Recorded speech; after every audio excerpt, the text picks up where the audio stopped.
Hey, everybody. Welcome back to another episode of Clinic Gym Radio. I'm your host, Dr. Josh Satterlee, and I am lucky enough today to be joined by Dr. Lindsay Becker, who is like the queen of golf fitness. Lindsay, how are you? Good, good. How are you? Thanks for having me on. Hey, it's my pleasure. We rarely get women, and in many senses, I guess, of that phrase, you know, I rarely get women, but you just rarely get women. yeah, but especially as podcast guests. So this is awesome to talk to you. We don't usually bite, but you know. Yeah, my dorkiness from high school is still blending in, and I'm just like having difficulty carrying on, you know. Anyways, do you need to turn off the video aspect of this? Is this too much for you? Yeah, it's making me nervous, honestly, seeing your blonde hair, and I'm gonna go play Dungeons and Dragons. Anyways, Okay, Lindsay, for those who aren't lucky enough to know you or know of you, can you give my listeners an idea of like what you do day to day? Yeah, so I'm a physical therapist and strength coach, and I work primarily with golfers. And my company is called Buckeye Performance Golf. It is in Columbus, Ohio. And so I work with golfers across the lifespan. So juniors as young as 5 years old, and then people up 80s, 90s, etc. Trying to get them back to golf playing like injury-free, as well as improving strength, flexibility, etc. For golf. So my two facilities, I'm at Muirfield Village Golf Club, which is Jack Nicklaus's course that they hold the Memorial Tournament every year. So lucky enough to be there. And then also the other facility is called the Golf Room, where that facility we've got 6 hitting bays with TrackMan and K-Vest and Body Track and all that fun technology, 2 golf pros. I've got myself and then an athletic trainer doing the fitness and rehab, and then we have a sports psychologist doing more of the mental performance. So it's kind of the one-stop shop for golfers. Like if you want to get better at golf, like here you are. Nice. Which is why, particularly this time of year, like it's freezing out and there's snow. So in Columbus, to have an indoor facility like that is, you know, amazing. Yeah, and I mean, I follow you on Instagram, and but if somebody does, like when you're talking about these evening classes, it's not like one person in a hitting bay, right? Like you'll have, how many juniors will you have there in an evening session? Yeah, so we have an elite junior academy where basically we've got 26 kids who, and those are high school kids who come from 3 or basically after school till 6 p.m. Monday through Thursday for 6 months. And 2 days a week they are in the gym in a group setting. So 3 to 6, depending on the group, just kind of when they get out of school. Mm-hmm. And then 2 days a week they're working like specifically with instruction. With the golf pros, they've got a lot of drills that they have to do. We do nutrition logs. They do mental performance with like heart math and focus band and all that fun stuff. So it's kind of an intense 6 months. And then I've also got junior high kids that are kind of in like a abbreviated version of that. So they come and work out 2 days a week, but they've only got golf like 1 day a week. So they're a lot of fun. And then I've got a lot of juniors who they're not necessarily part of the academy, but they still just want to work out. Yeah. So like 3 o'clock till 8 o'clock is like juniors. Like, that's awesome. It's fun and it's exhausting. Like and you just also get to have those fun conversations where you feel like an old person, right? Because they comment on, oh my God, I remember seeing something like one of them found out that you still use this old thing called Facebook, and they couldn't believe that like you're that old. Yeah, I mean you have to have thick skin. Like if anyone who wants to work with teenagers, you have to have thick skin. Like I've been told that I like mom music, and like, and then they're like, it's okay, and you're like, all right, like I'll learn new terminology. Like one kid told me that I was his plug, and I was like, I don't know what that means, and he was like, well, you're just like my hookup, right? Like you've put everything I've needed. You're like, you've hooked me up today. And I was like, is that like a phrase people say? And he's like, well, it's more for like drug dealer, but let's not use that then. I'm not sure I'm cool with you calling me your plug then. That's awesome. Yeah, they teach me new like terminology, like broccoli, marijuana in rap songs. Like who knew?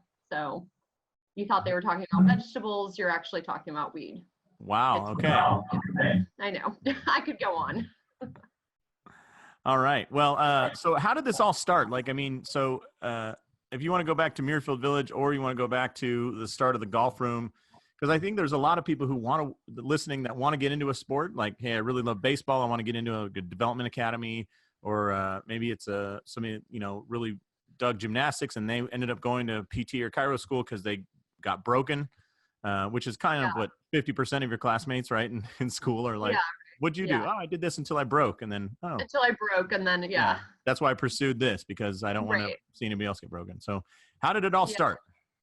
So, so before I was doing this position, I worked in Florida for a couple years. That's when I was introduced to TPI and that model. We were seeing a lot of golfers in Florida, and I was just kind of like, that's cool. Like, I grew up as a runner, also as a golfer, but like working with runners is annoying because they don't listen to you. So I was like, that's kind of interesting. Then I went to Ohio State. Yeah, by the way, anybody that's starting out to work with runners, just stop and find another sport. Like, that's the number one rule. No, well, and I can say that because I'm a runner myself. Like, you would tell people, they come in, they're like, yeah, my knee hurts. And you're like, yeah, so you're going to maybe take the day off. Yeah, I was going to do an easy day. I was just going to do 8 miles. And you're like, what's our purpose here? Like, You're not going to listen to me, right? I mean, I personally ran on a broken foot for 3 weeks. And the only reason I stopped was because I was getting slower, not because my foot like hurt so bad. So yeah, exactly. It's annoying population, but great, fine. Anyways, so then I went to Ohio State Sports Med. I was there for 5 years, and I really started working in golf more with that. And that's when I started working with Muirfield Village. And people ask, like, well, how did you get involved with that club, and how did you get involved with? And I literally like went old school, cold called the GMs and pros, and I was like, hey, my name's Lindsay. I do this thing called TPI. Have you heard of it? And they're like, no.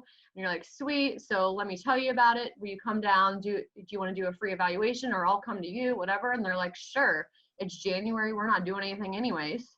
We've already folded the shirts 3 times in the pro shop. Right. So. I mean, there's only so much we can do. And then they were like, all right, she seems harmless, and maybe that's something that like we can offer our membership. And I kind of started slowly from there. And I would do some performance stuff then, but largely with sports medicine, it was very much therapy based. So when I was working there, one of my clients, so he was a professional golfer, his name is Kyle Morris. And I started working with him, and he was doing like Canadian tour and Latin American tour and kind of web.com, et cetera. Which for those listening would be like AAA ball kind of for golf. Yeah. And so when he and his wife had we're getting ready to have their second child, he was like, I can't do this traveling anymore. When he was like, so I want to start teaching. He goes, when I was playing, I had a team around me of, mental performance. I had my coach, my swing coaches, I had my strength coach, etc. I want to be able to offer that to my students. And so we decided to open up a facility that kind of included all of those elements. So that's really where kind of the golf room came about. So we're under one roof. There's technically 3 companies. So my company, there's the golf room, which is the swing side, and then Athletic Mind Institute with Dr. Todd Kays, sports psychologist, so doing mental performance. But we all work together with that. And so it's kind of nice being all under one roof, because someone's working on their golf swing, I can look at them and be like, okay, I can see you swing. I can see what the problem is. Let's get you on the table, do some hands-on work, etc., and then go back to swing, right? And so there's a lot of collaboration, which is the model that like everyone kind of talks about when they are teaching with performance, but like not a lot of people either do it or have the opportunity to do it or have the balls to do it or whatever. Yeah. Right. Yeah. And I mean, lucky for you, like the pro already experienced what it was like to have the team approach and believed in that, because it is difficult from my perspective. If somebody's never operated in that team approach, you telling them about how great it's going to be is like, trying to tell somebody what it's like, after you lose 85 pounds, you're going to feel great. And it's like, yeah, but I don't want to eat lettuce right now. Like, right. Yeah. And that's, I think being all under one roof, people can see what we're doing. Right. And I post stuff on Instagram of our juniors all the time. And a lot of them are like working out really hard, but a lot of my adults, they like know that working out is like good, like heart healthy, etc. But they're like, I don't care, Lindsay. Right. I just want to play better golf. So, and to be fair, at Muirfield Village, like what's the average clientele like for people listening? Like these aren't 35 to 45 Oh year old, gosh, right? no. I mean, I think my youngest guy, no, well, my youngest guy, I think is 39, but like the average age is probably 70. Right. Yeah. Like, I mean, no lie. And I But they're mean, some very of them driven and successful people, yeah, right? They're not lazy. They're just no, yeah, but they all have different goals of fitness and for right. golf, and Hmm. some of them, they're just like, you know what, I want to be able to play golf 2 days in a row without just being exhausted and in Right. pain. Fair, right? I've Yeah. got a guy who he's 74 right now, I think 74, and his goal is to be able to hit it 280 when he's 80.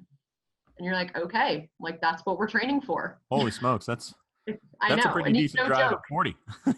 Yeah, I know, 280 at 80. Yeah. Wow. So again, that's like another extreme of, but yeah, most people just kind of want to be generally healthy, but it changes what you're doing from a training perspective. Because I'm like, listen, I don't care if you do squats and lunges and you like do cardio or whatever. Like you probably should, but I don't really care from a golf perspective. Hmm. I just want you to be able to be flexible enough, practice these movement patterns that are going to help you with your swing, Right. right? And that's what our session's based around, Wow. So Nice. So yeah, you go very from different. like in the morning, you're at Muirfield and the average age is 70 to Yeah. the average age being 17 in the afternoon. Yeah. So I'm actually a pediatric and geriatric specialist. Yeah, you're a general Yeah. population avoidance strategy, right? Right. Like I know. If you're a 40-year-old woman, I don't know what you do. I don't know how to train you. that's awesome. That's Yeah. awesome. So, from a business perspective, like if you could look back and advise somebody on, they're like, hey, I want to get involved in this. I want to start one of these, performance centers. I have a friend who owns a gym, and we've talked about it because I hear that story 100 times a day, right? Yeah. What if you could go back in time with a magic wand? Anything you would change? Any way you would have done it differently, or maybe you did it totally right? Yeah. I mean, I think it's having the right people. I mean, I'm lucky that the golf pro is very good, kind of business minded, and he's very driven. Hmm. And so I'm not a very good self marketer. Like I'm Right. just, I don't know if that's being a physical therapist thing or being I don't know. That's just not me. He's really good at that. Okay. And so so I kind of found someone who has a strength that's one of my weaknesses. But like I know a lot of people who are like, oh yeah, I got set up with this gym, and then expecting that like the fitness trainers are just going to send them clientele, right? And they're just like, no, they're not. They're probably busy enough as it is. They're not Right. totally sure what you do, right? So Right. are they going to tell you, the last thing a strength coach wants to hear is, hey, so my PT or chiro told me that I shouldn't be deadlifting, but we do that like every time I'm in here, right? Yeah. Like, so they don't want to Awesome. hear that. But then also, so I'd say that of like that the fitness trainers really understand what you do, Uh-huh. kind of working together, but then also, you got to be there. Like you can't just like show up and so I'll take it with golf. So most of my referrals come from golf pros, right? But like Hmm. golf pros are generally a little scared too of like, are you going to tell them that like what they're doing in their instruction is wrong? So I would just hang out on the range with golf pros of just like, can I just watch? And I'm not going to say a dang thing. I just want to learn and see what you do and then see how I can enhance it. And you're Right? not Not so talking just one time. no, like hours of it. And I still do it to this day. I mean, I'll watch lessons all the time. Now it's a lot easier because it's in my same facility, but I just want to watch and see what they're doing and their terminology and how Right. can I make my own practice better. But Right. I So mean, if, I'm if getting that paid golf for that. instructor said peanut butter and jelly, you can tell the kid on the floor that's doing the, plank or whatever, hey, this is, don't forget the peanut butter and jelly. Like little Right. things like Yeah. that Yeah. when it crosses the communication, people go, oh, she understands. She gets it. Right. Well, and it also helps from the standpoint of like a lot of times, even though it's super obvious to us, people don't necessarily understand how an exercise in the gym is going to help their golf swing. They don't make that connection. And so literally being able to use the same terminology that the golf pro says, and even like, so we did like the one drill that you were talking about, Josh, that I posted on Instagram with like a speed chain where the Yeah. person's doing like a golf swing, like downswing type thing with a chain for speed. And I'll have them situated just to like their posture and the way that it's set up so that the chain would be coming from the inside, not from the outside, to avoid like an over the top move, which would be really bad. And the kids are like, oh yeah, that's what my golf pro is telling me, right? So it's able to kind of make those connections of why they're doing it. And then they pat you on the head and they go, that's cute. You actually know something, Lindsay. I know. And then they go, let's see you swing. And they're like, oh gosh, yeah, that's so embarrassing. But that's good for you because you're pretty old. So I think that's probably as best as you could do. Like, no lie. You do have long legs, so you can kick them in the groin from like, what they would suspect is out of range. But like, I think you can. So, yeah, I found out. So there's a thing now where like it's called bullying. They didn't have that when I was a kid. Like, and I went to a pretty rough school. So like, I mean, if you just survived, like literally survived, you were doing pretty well. But, like, and the kids are total wussies now. So that even if I went up and I go, hold on a second, you called her that old skinny lady over there, like she bullied you. You let her do that. Like that should shame people of our generation. Like, and they feel no shame about that. Like, yeah, I couldn't believe it. She really bullied me. And you're like, I know. What are you talking about? Like, yeah. I go like, listen, you should, like, I'm an old lady, so you should be stronger than me. You should be faster than me. Right. Yeah. And then like, I will kind of, I love like subtle digs on them and kind of just like blasting them a little bit. And I tell them, if you can survive me, you can survive life. Okay. Because I'm going to bully you. Like, I don't want to be mean, but I'm going to probably be a little mean. Yeah. Toughen them up a little bit, They need it. But they're mean back. I literally had one kid, Josh, he looks at me and I'm like, why are you looking at me like that? He's like, you have this like deep scar on the side of your eye. Like, what happened? I'm like, that's called a crow's feet, jerk face. Like, like, get out of my, like, I literally don't like you. Oh my God. That is so awesome. We had a kid one time in our junior program that comes up and he's like 7, maybe he was 9. He was like, I remember thinking he was so old, but he goes, teacher, I got a chunk in my hand. And we're like, what? You chunked it? Like, no, I have a chunk in my hand. Like, what do you mean? He's like, a branch. Like, what the hell are you talking about? He like opens up his palm and like we were doing some drill where they were sprinting in the bunker, like in sand, Yeah. And then they were climbing out and I guess there was like a root sticking out or something. Got like a tiny splinter in his hand. And he couldn't even describe it as a splinter because he had never had a splinter in his life up to this point. He was like 9 years old. He's like, there's a branch in my arm. And we're like, what? A massive tree trunk coming out of my arm. That's what he said. He's like, well, do I need to go to the urgent care? I was like, what in God's name is going on right now? Like, kid, use your teeth. Like, what the hell? Like, yeah, I just worry. Like, I remember getting stung by a bee and like, like my mom getting the credit card and like, pulling out the stinger and then like I went back into soccer practice. I think now like the kid would be like we'd land a helicopter on the driving range and like evac his ass, like medevac. Like he's not allergic to bees. We don't care. It's unbelievable. I know my parents had no sympathy. It's like for that. Me either. It's okay. His mom's doing that scene out of Pulp Fiction where they throw the stab needle right through the chest with the can't remember what that stuff is. Anyways. Hey, we'll be right back with our interview, but real quick, I wanted to make sure that you know about our Accelerator program and our Accelerator Lite program. Both of those lay out the 42 steps it takes to start a hybrid facility, set up your business model, perform sales training with your staff, and also cover yourself in case of any issue. We have those programs available at our website, clinicgymhybrid.com. Again, that's clinicgymhybrid.com. The full Accelerator program includes building your fitness website, your logo, and a bunch of other time with me. If you're like, hey, I don't want the time, I just want to get up and going, then you may be interested in the Accelerator Lite program, which you can check out, both of which include the 42 high-impact lessons to get up and going. And I hope you take me up on that. All right, we'll get right back to our interview now. Thanks a lot. So going back to... The digs are great. Like, I love how you sharpen those kids up. You make them tough and that's right.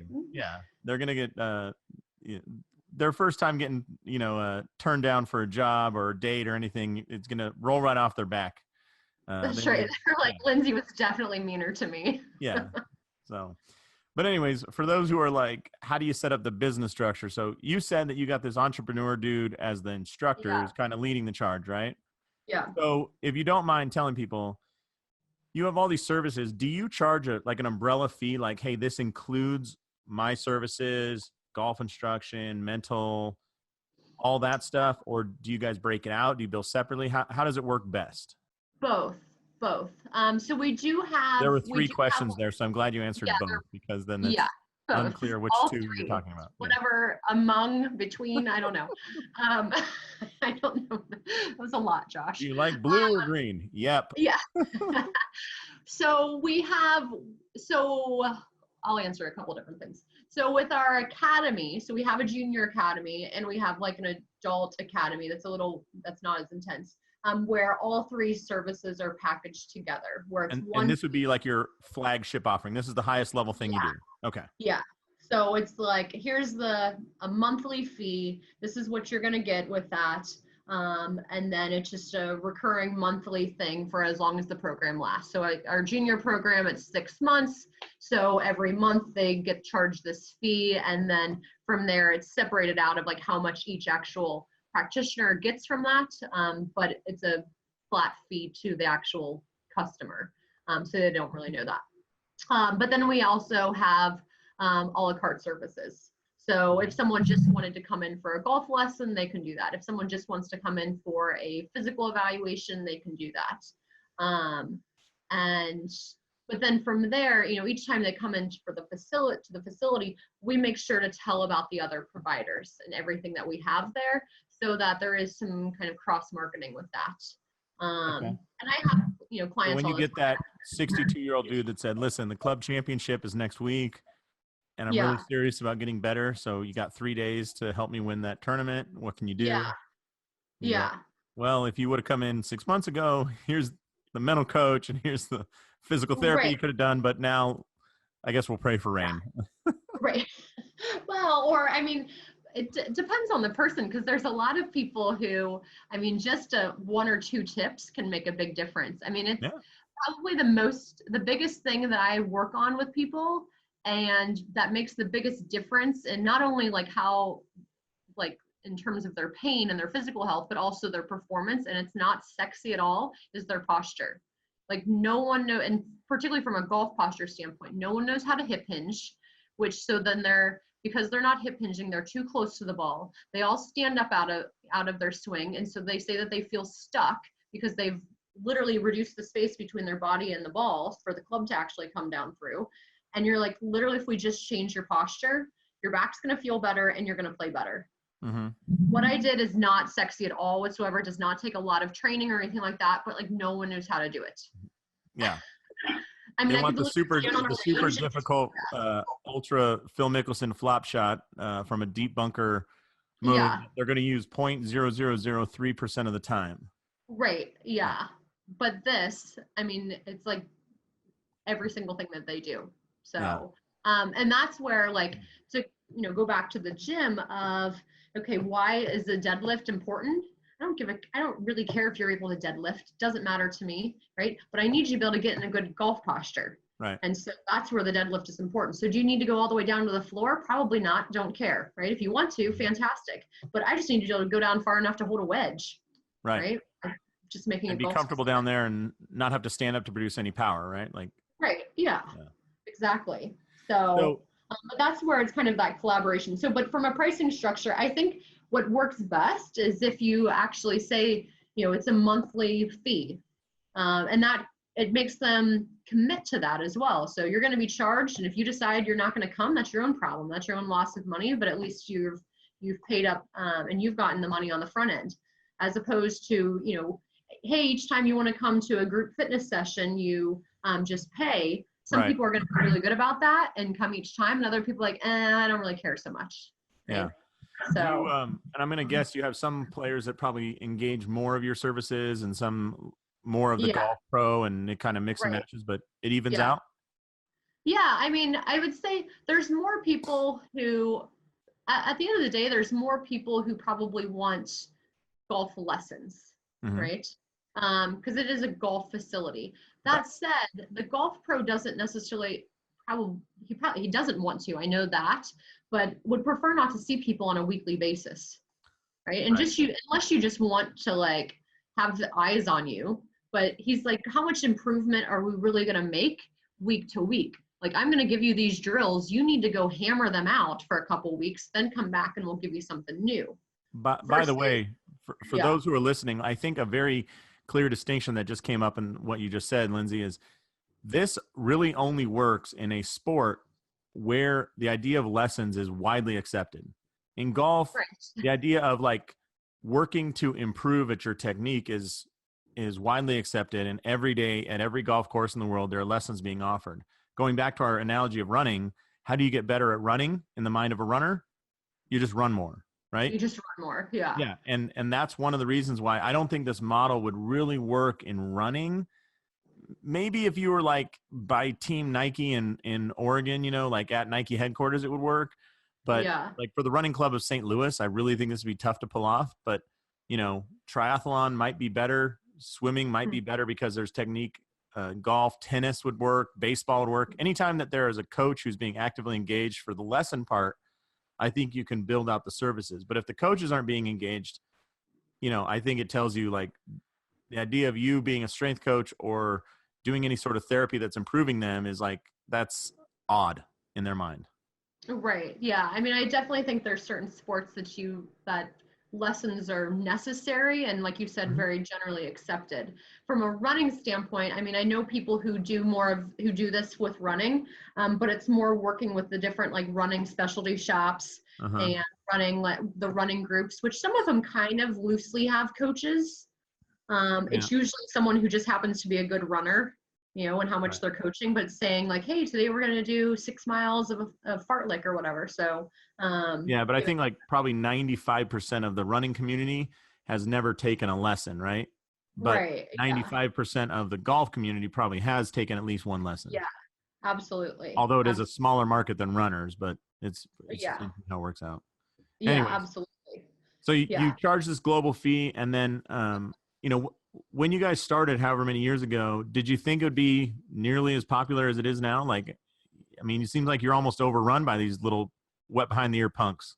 Right. No, I mean, it's crazy. When we first opened the facility, we had gym that was very rudimentary, just Yeah. kind of the basics.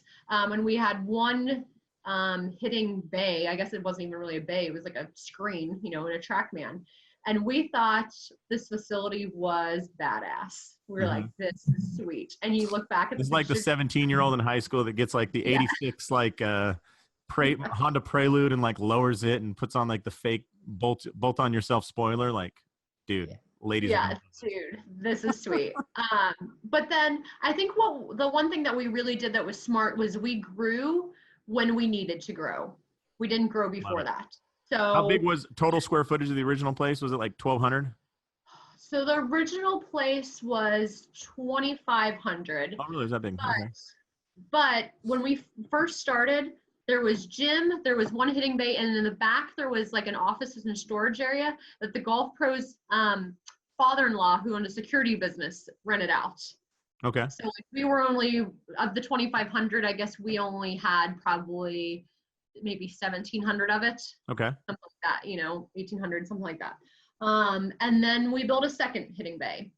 And then we built a third hitting bay. And then just this past fall, it was okay, if we're going to take more, particularly for more of our juniors, there's only so much time after school, we're going to need more bays. And so we doubled the size of the facility. So now there's 6 bays. You took the next door spot, or what? How'd you do Yeah, that? we took the next door spot. Okay. Yeah. So our facility is like, if you come to it, it's literally in like a strip mall. Right. And so there was like an open space next door. And so we just knocked down the wall and expanded.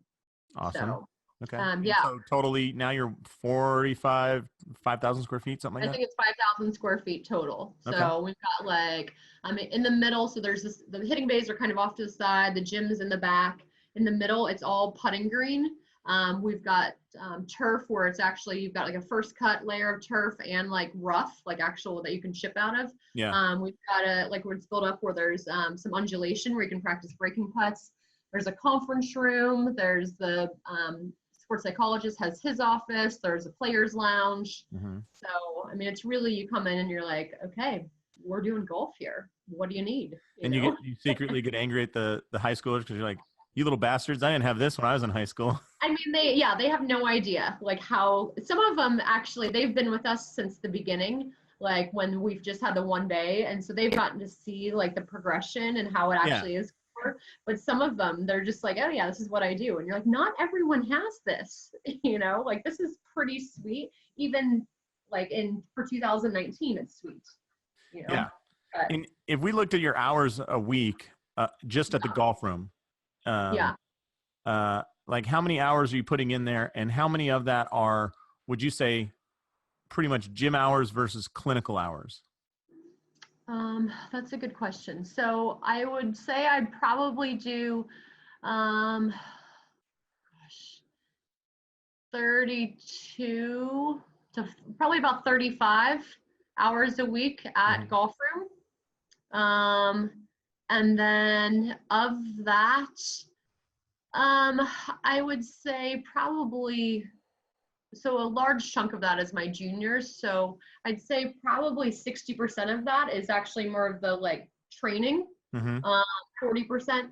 But but here's the thing. So of my clientele, I have a number of people who are what I call the in-betweeners. Like they've had an injury, they had back pain, right?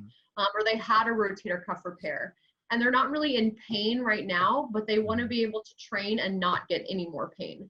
And then sometimes we kind of go back and forth. Like they go on a trip, they play golf for 7 days in a row, they come back and their hip is sore. And so now we're doing more rehab, right? And okay, now you feel better. Perfect. Let's go back to more of the training. Yeah. I mean, I think that high level therapy. I every week I have conversation with people who are looking to do this model, and that, I don't know what to call that. I call it performance care. Like, yeah, it would look like rehab, although could you really bill it under insurance? Because there's not really reported pain, but it's like it's like a race car. It's constantly getting worked on, but not because it's broken. It's just, we can tweak a little more performance out of it. Yeah. And even my juniors, I mean, I'm lucky since I get to see them every day. They'll come in and they're like, hey, my shoulder is a little sore. Or, hey, I just had a tournament and like, my back's a little sore. Right. And so you become almost like from an athletic training standpoint of like, let's get this under control right now. But they need like a visit and a half or something, right? Like nothing like, yeah. Nothing, extreme. We do a little bit of soft tissue work, and I give you like 1 or 2 exercises and they're good to go. Instead of letting this like fester week after week after week, and then it becomes an actual like problem. Yeah. But I think the point I was going to make is in that performance care thing, I don't think there's anything better than, I think the best approach is a very highly trained chiro or PT that has the skills to also be a decent strength coach, rather than a great strength coach who has some that bought a Theragun and a set of cups, like one bleeds better one way. I mean, they'll say like, like you understand this stuff, you get it. So they know that, hey, that I have a rotator cuff, or I had a rotator cuff repair. So if we do stuff overhead, then I'm not going to try to murder them, with some Arnold presses or something. We can do overhead, but like safely, and so to not flare your shoulder up, Right. But I think that's kind of where a lot of people are looking for that, and they don't know where to find it. So they go to like Lifetime Fitness, which no disrespect to them, but they're just like, the 23-year-old trainer doesn't know these things. Right. Yeah, they're just want to try to kick my butt and make me sweat as much as possible, and then I get heart palpitations. And my injury never gets better. Right. Maybe it doesn't get worse, but it certainly is not improving. It's like, the foam roller is not going to actually fix the problem. It'll maybe keep it from getting worse. Yeah, absolutely. Now along those lines, I see a lot of people who buy a bunch of BS for their clinic and like bog it down with a bunch of crap. Like, what does your, using air quotes here, your quote unquote clinic look like in the golf room? Clinic or gym or both? The clinic itself. What would be termed like the clinic? So if I want to go get treated, do you have a bunch of, you got an x-ray machine and you get MRIs on everybody and you're using 18 different technologies, or basically is it a table and a freaking like a doctor's bag of the gear you need, and other than that? Yeah, I mean, I've got a table, and I've got a desk that someone gave me, that's old. Slow and down. then otherwise, otherwise my supplies are I mean, I do a lot of dry needling, so I've got that. I've Mhm. got my hot grips tools for instrument assisted. I've got some Shout out to cupping. Oz. Hot grips are What's that? awesome. I said Yeah, shout out to exactly. Oz. Yeah. I've got a lot of different types of tape, white tape, kinesiology tapes, things like that, some Yep. bands. But that's the clinic. So it could all The be, except for the table, put into a duffel bag and you could move today. Totally. Yeah, Okay. absolutely. Because I mean, I actually do that a lot when I'm at Muirfield. They've got treatment tables there in the gym, but they don't have any supplies there. So I literally come with my bag of here's my stuff, Mm-hmm. my Mm-hmm. emollients, and, things like that. So, And but then from the gym standpoint, I mean, same thing. Like we don't have a lot of equipment. We've got a cable machine. We've got dumbbells and some kettlebells. We've got a squat rack. but is that That used as a squat rack or more of like an attachment site for bands more and of an erectors? attachment Yeah. site, quite frankly. Yeah. Yeah. It's usually how it You works know, out in these. yeah. I mean, we use I use a landmine a lot with Yeah. that, and I do have some hex bars and obviously a straight bar with the squat rack. And then with that, medicine balls, bands, tubes. And open Um, space. That, like, nobody ever lists that, but that is the thing that you need in a functional training center. Yeah, And I what? mean, if we're gonna have group training, I mean, if Yeah. you have 6 kids in there, you need some space to move for sure. Right. So I've got these, I don't know if you've ever seen them, like Reebok steps. They have them in Uh-huh. Orange Theory too, but like they can make them different heights, and then the thing, you can make it like an incline bench or Yeah. a different heights and things like that. So I can use it as a step, I can use it as a bench, I can use it. I mean, I have 4 of those, and then you just Support stack for them up. like a leg for rear foot elevated squats, or I Yeah, can for do sure. single arm rows using it at my knee and hand, right? Right. I can do a ton of stuff with it, and I only need one piece of equipment, Yeah. which is, again, important. I don't want a lot of equipment because I need like spaces at a premium. Yeah, So, that's awesome. And so yeah. going back to the clinic, quick question for you. Yeah. A lot of people like are coming from the model, they want to do this, but they have an office, say it's 1,500 square feet and it's divided into 5 private treatment rooms and blah, blah, blah. For your, how many rooms are actually at the golf room that are clinic rooms? Just one. Okay. I mean, I guess, I often want to make this yeah. clarification for people, but if you put a treatment table on the gym floor instead of having a private office, what Yeah. percentage of your clients would be willing to get treated out there at the golf room? So again, this is a younger population. Yeah. And then how about at Muirfield? So like you're dealing with older people who want a little bit more Yeah. privacy and respect and all that, but give me an idea there.